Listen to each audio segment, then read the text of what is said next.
Hi. Well, sincere thanks to BookAngels for inviting me to your blog. I'll do my best to answer your questions about Villa of Secrets. I've got a copy of it, so here we go. Here we go, Villa of Secrets. You asked me what was the inspiration behind the novel. Well, I was thinking to write about female freedom fighters in World War II in a sort of split time novel, now and 1945-ish. I mean, there are thousands of books about men in one war or another, but there's not a lot about women, and women struggle too, So I think it's good to sort of even up the balance a little bit. Anyway, I'd written a very successful novel called Island of Secrets, which was based in Crete. Actually, it was based on the very house that I lived in. I dug a machine gun up in the garden, and it led me to investigate and write about the village in wartime. So now that I live in Rhodes, it made sense that Rhodes should be the next location. I just love doing the research and also listening to people's stories. People are so interesting. Everybody's got a different life. I set out to find something extraordinary about the women of Rhodes in the last war and marry it with something extraordinary about present-day life. When a story develops, the whole process is thrilling. It makes me dizzy. Well, some would say I'm dizzy already, but never mind. So while I was surfing stuff about Rhodes and the war, I came across the story of a 15-year-old freedom fighter, a young girl on a Greek island. So this sounded like a good start to me, It seemed to have the potential. She was Jewish. I know nothing about the Jewish religion at all. So I googled Jewish girl, freedom fighter, Rhodes, and I ended up with pages about a love child, a Holocaust survivor, a freedom fighter, and the secret past of a grandmother. So there had to be a story in there somewhere. Then, on one of the Jewish websites, I came across an article about Rhodes, the secret door in the police headquarters, here on the island, locked for 70 years. A government minister, a woman, and an Italian historian who had tried for a decade to get the door opened and failed. And I just couldn't believe what I was reading. I mean, this was fact, not fiction. And so the story developed, one thing led to another, and the what ifs came into play. So, yeah, it was exciting. It was a really thrilling journey. You asked, did I always want to be a writer? My worst nightmare, I'm dyslexic. That's like asking a person with an acute stammer if they always wanted to be the town crier. The computer, I'm in love with my computer. Without it, I could never have written anything. Couldn't even write a check, But I love telling a yarn, and I love an audience, and I love seeing people smile. We don't smile enough, do we? We seem to dwell on the misery in the world. So, yeah, there you go. Stories are great. What other jobs have I done? Well, I started life as a 15-year-old trainee window dresser in Ellesmere Port. I was 15 years and 1 week old when I started work for £3.50 a week for a 42-hour week. Anyway, I got the sack 3 weeks later because I pinned all the prize tickets onto the leather coats. God. But I got good at it. I put myself into college at night school, and yeah, I learned window dressing. I loved it, and I became a mobile window dresser for Merseyside and Cheshire, and later for the Johannesburg area of South Africa. Then I did some modelling, which comes into play in one of my books. Then I started my own business in the UK. And when I was 45, I had to decide which direction to go. And I decided to retire, you know. I'd reached my ambition, so, you know, I thought I could retire, and so I did. And I looked forward to learning new skills because I'd always been a workaholic and spent too much time doing what I was doing at the time. So, yeah, I looked forward to retirement. You asked, how did it feel when my first novel, Island of Secrets, was published? Well, oh my gosh, that was a magical day. I got up at 3 o'clock in the morning and I went to bed at 3 o'clock the following morning, and I was just on the laptop, you know, and on the phone all day and sending emails, and it was just incredible. Yeah, I couldn't believe I'd done it, you know. You ask if I can tell you a little about my publishing story. Well, yeah, it's not a lot to tell really. Every year I set myself a challenge on New Year's Day, and I treat it like a part-time job. Since I've retired, I treat it like a part-time job, otherwise I'd go mad with the boredom. So I've managed quite a number of things over the years: Greek dancing, building, sailing, guitar, self-sufficiency, photography. And then I tried writing. I decided, because I'm dyslexic, it was a really big challenge to try. Yeah, so I wrote short stories and poems and, well, rhymes, and just developed into, I wrote a novel, printed it off, put it in a big brown envelope and sent it to Random House. I cried when I got a rejection slip. Yes, well, I didn't know about editors and things, did I? I didn't know anything. Didn't know. Oh, bless them. Do you know what they said? It's not quite for us. Oh, thank you. It was shocking. It was absolutely shocking, but never mind. You live and learn, as they say. And yes, have I got more books? Yes, I've got a whole drawer full of first drafts. I love writing. Have I ever had writer's block? Well, writer's block sounds quite drastic. I mean, it sounds scary, doesn't it? I've been stuck on how to describe the situation, from what angle, in what mood, and so on. And I just forget about it. I've read various authors say you should keep writing, but I don't.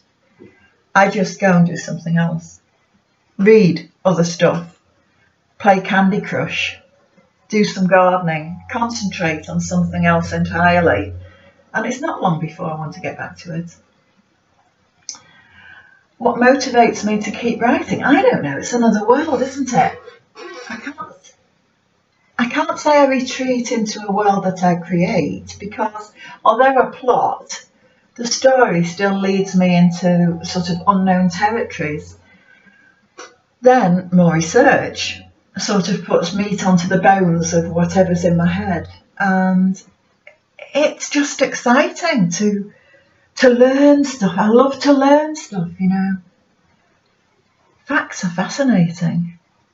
And it's easy to weave them into a story and bend them a little bit, you know.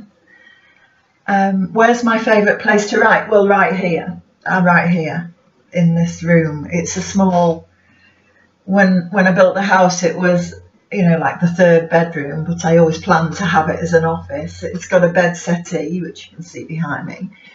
And if I'm writing to a deadline and I've got to get it done, and I get up in the night and I fall asleep, I can just lay down on the sofa and have a few hours, and then I get up and I keep banging at it, you know. It's great. And if I carry on into the day, it's a bonus, but it's not very fair on my hubby because I don't want him to come through the door. I don't want to be distracted at all. At all. And the window that I'm facing looks out onto the airport runway, which is brilliant. I think it saved my eyesight because every time a plane comes past, I look up and focus, and that's really good because I think writers that sit at the computer for 8, 10, 12 hours a day, you know, you damaging your eye, damages your eyesight. And as yet, I'm pretty good without glasses, I think. But if I walk past you in the street, it's because I can't see very well. That's my excuse. Sorry, yeah. Do characters' moods ever affect my mood and vice versa? I think my mood, which usually comes from the research, affects my characters. If I'm shocked or surprised or saddened or amused, I hope it comes through in my work. And if I'm really upset, with Island of Secrets, you know, I cried and cried and cried. You know, every time I edited it, I was in tears. So, yeah, I hope it comes through in my work. And if I'm really upset, then I hope the reader sheds a tear. Likewise, if I'm really amused, I hope my reader laughs out loud. It's not my plan to embarrass you. I just want you to feel it. You know what I mean? What 3 pieces of advice would I give to an aspiring writer? I've got 4 actually. Keep a notebook and a pen at the side of the bed because you have this brainwave in the middle of the night, and it doesn't matter how many times you say it over to yourself as you're going back to sleep. In the morning, all you're left with is, I had a really good idea last night and I can't remember what it was. So always keep that notebook there. Embrace criticism. Most people criticise to help. You can't put a price on good criticism. That's what my editor does. It's great. Use as few words as possible. You know, you don't have to sit in the chair, you can just sit. It's like that. And last but most important, get a brilliant editor that you can really trust. My publishers do the editing now, but if it wasn't for, that was my husband. But he's going back out now. But if it wasn't for Tony Filer of Jefferson Franklin Editing, I would never have found my fabulous agent and gone on to be published. Tony picked me up and gave me a verbal slapping in my darkest hour, and we all need somebody like that. What authors inspire me? Well, all authors inspire me. Every writer that reaches the final line, the end, gives me hope that I and my other writers can accomplish that same feat again. What am I reading at the moment? Okay, I've just finished Girl on a Train by Paula Hawkins. Very good. I stole it from the cruise ship library at Christmas. I can prove it as well. Anyway. I was halfway through, so I left 3 novels in its place, and I scarpered with a swag. Absolutely brilliant. I've read it twice since. Yeah, it's great. Great book. I've read this too. Richard North Patterson, Exile. This is a brilliant book, and I learned so much from it. Richard Patterson, he is very detailed. His research is tremendous, and I learned so much from this about the Palestinians and the Israelis and the war, which I've never understood why they're always fighting, but actually this explains it all in a novel, and it is fantastic. I recommend it. Exile. I'm also trying to read Kingsley Amis, this vintage Amos, the alteration, yeah. Having a bit of trouble with it because I know it's about an unsavoury subject, and I keep starting it and putting it down, reading something else. No stamina, that's the trouble. Okay, you asked if Villa of Secrets was made into a film, what song would I choose for the opening credits? Well, definitely O Mia Bambino Caro, if I pronounced it right, sung by Sarah Brightman. All the way through Villa of Secrets, I imagined her as my protagonist, and if the novel was made into a film, she'd be my lead. What's my next book about? Oh, that's very exciting.